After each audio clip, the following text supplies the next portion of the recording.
Good evening. If you're watching this, you probably didn't make it to our Zoom youth group tonight, which is fine. However, you did miss a very adorable special guest, our new puppy, Ella. So she'll be on next week in Zoom, I'm certain. Somebody will ask me to get her, so if you haven't had a chance yet to see her, it's a good thing. But at the same time, I think having everybody available and being able to interact with each other is a good thing too.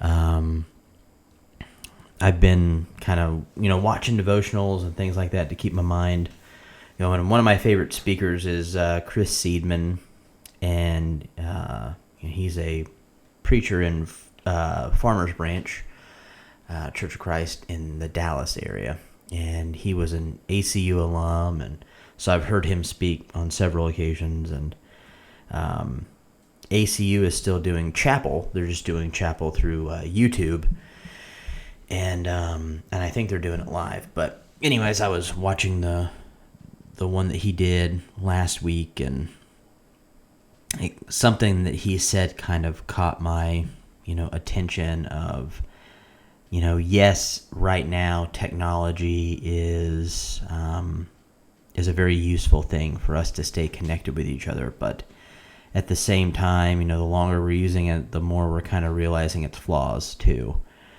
So it's a good and bad thing. Basically saying, like, I love doing these Zoom meetings. I love being able to see everybody and talk with everybody, see how everybody's weeks are doing. But at the same time, I cannot wait until we can actually meet together again. I think that'll be a great thing. So tonight, where we were at is in Mark 10:46-52. I will say this: these recorded lessons are a whole lot different than the interaction that we get, because I'll ask questions and we play games and things like that. So if you're kind of missing that, I really am gonna challenge you to join us next week, because like I said, it's a whole different experience. But where we're gonna be is Mark 10, starting in verse 46. We're going to talk about Bartimaeus and how when he receives his sight. And I started off with this question: that have you ever felt like you just can't see what God has for your future? Or instead of your future, maybe you have something going on in your life right now. Maybe something that you need help with. Maybe it's friendships or family or school or sports or jobs, or, maybe you're in trouble. Wherever you are, what would it look like for you to approach Jesus with, what's going on in your heart? What's going on in your life? What would it look like for you to ask him to help you see? Ella, come here. Ella, come here. Ella. Sorry for those watching, she won't come. But tonight, I read a passage, like I said, Mark 10, starting in verse 46, about a blind man named Bartimaeus who received a life-changing encounter with Jesus. And I believe that his experience, I think, has a very important message for those of us who often feel blinded and we need help. So if you haven't had a chance, grab your Bible. You can pause me if you want. Get your phone, get on the Bible app, find Mark 10, find verse 46. That's where we're going to be starting. I'm going to have it up on the screen. But it says, and I'm reading from the NIV, and it says, "Then they came to Jericho as Jesus and his disciples, together with a large crowd, were leaving the city. A blind man, Bartimaeus, which means son of Timaeus, was sitting by the roadside begging. When he heard that it was Jesus of Nazareth, he began to shout, "Jesus, Son of David, have mercy on me." Many rebuked him and told him to be quiet, but he shouted all the more, "Son of David, have mercy on me." Jesus stopped and said, "Call him."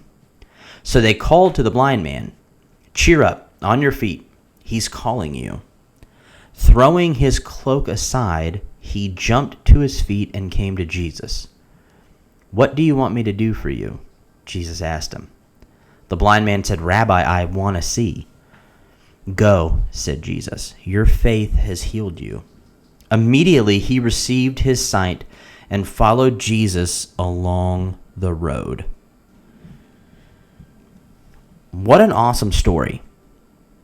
This man named Bartimaeus was a blind beggar in the city of Jericho, and he realized that Jesus was in his neighborhood, was in his town, and word had already gotten out about Jesus. People were talking about his teaching and talking about his miracles, and this blind man thought, this is my chance. I'm sick and tired of being blind, and if this Jesus that everyone has been talking about is, going to heal me or has the possibility to, then I'm going to ask him to do it. So, what does this story necessarily have to do with you and me? Well, whenever you're blind about something in your life, whenever you're struggling with something, follow the lead of Bartimaeus and go to Jesus. There's 4 things I really want you to consider. The first is you need to cry out. If you look what it says in Mark 10, verse 47, it says, "When he heard that it was Jesus of Nazareth, he began to shout, 'Jesus, Son of David, have mercy on me.'" So Bartimaeus had this issue, and he wanted to talk to Jesus about it. And in verse 47, does not say that Bartimaeus was timidly "Excuse me, Rabbi, if you have time, if it's not too much trouble, can I have a moment?" No, it says that he is shouting, "Jesus, Son of David, have mercy on me." You and I are just like Bartimaeus. We've heard about all these incredible things that Jesus can do, and we know that we have access to him through prayer, but how often do we cry out to Jesus like Bartimaeus did? And I'm not necessarily you need to go up to your room and start screaming at Jesus, but I am saying that when you recognize your need for Jesus, and I think plenty of us have had that time where we need it, you need to be serious about it. You need to be passionate about it. By crying out in this story, Bartimaeus is showing just how serious he was about his need. And if you have a serious need in your life, if you're going through something right now, you need to cry out to Jesus. But watch what happened when Bartimaeus cried out to Jesus. In the first half of verse 48, it says, "Many rebuked him and told him to be quiet." Basically, what Mark is saying is, the people around Bartimaeus told him to shut up. But what does he do? The second half of verse 48. I love this. So it says, "Many rebuked him and told him to be quiet, but he shouted all the more." "Son of David, have mercy on me." He shouted even louder. You need to press in. That's the second point. First, before that, if you start screaming tonight from your room, "Jesus," and your parents tell you, maybe they'll tell you to shut up, don't say, "Well, Devin told me to scream even louder." No, listen to your parents. But Bartimaeus wasn't going to let these people keep him from Jesus. And that's what I'm saying with the second point is you need to press in.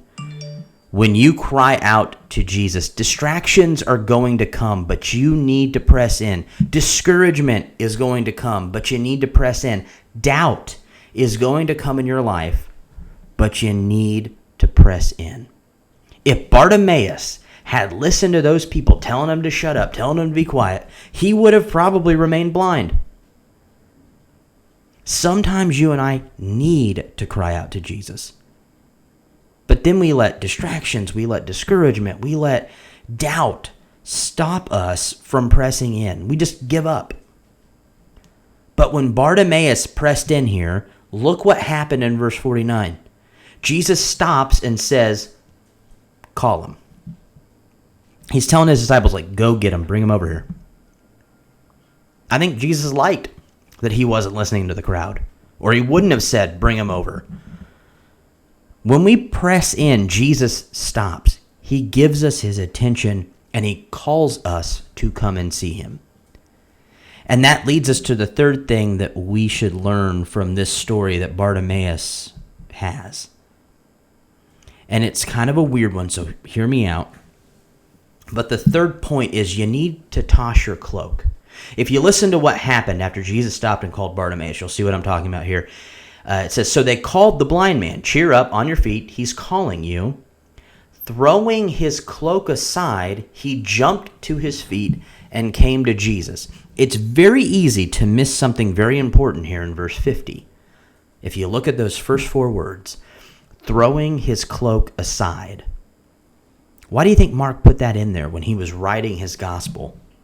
He could have used any words. He could have said he got up.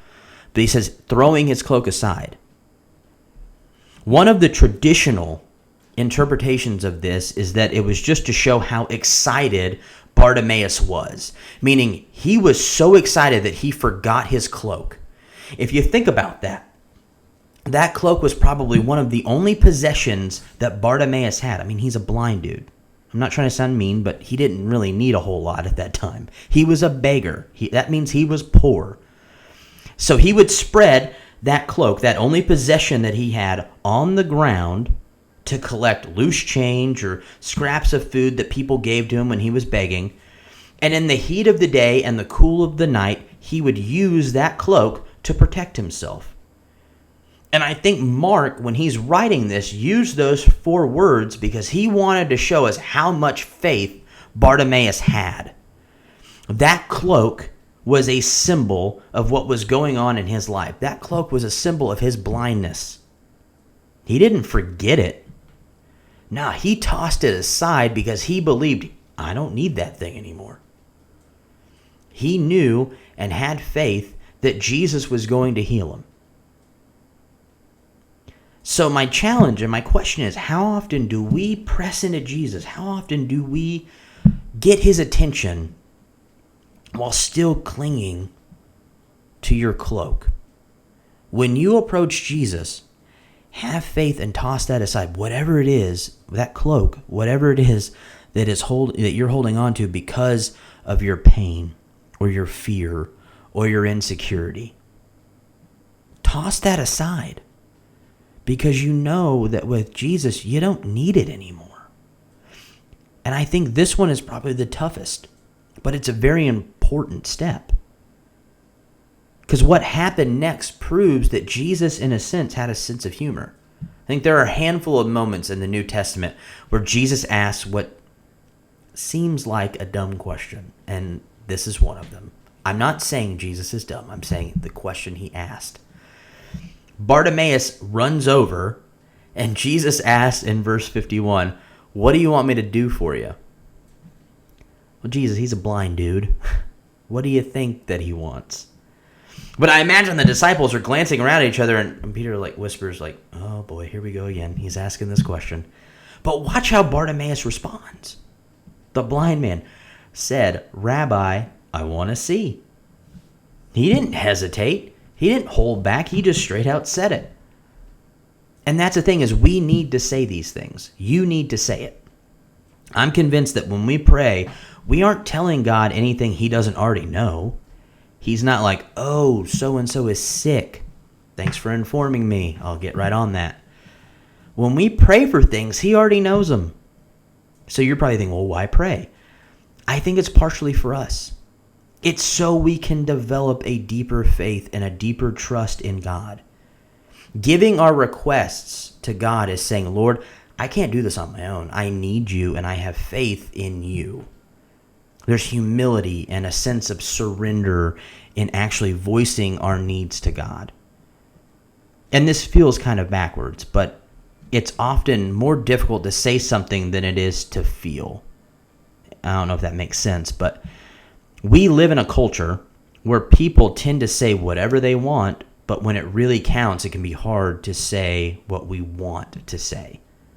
For example, when you hurt someone and you feel sorry about it, yet for some reason it's really hard to actually say that you're sorry. It's like saying it makes it even more real that you messed up. Or falling in love.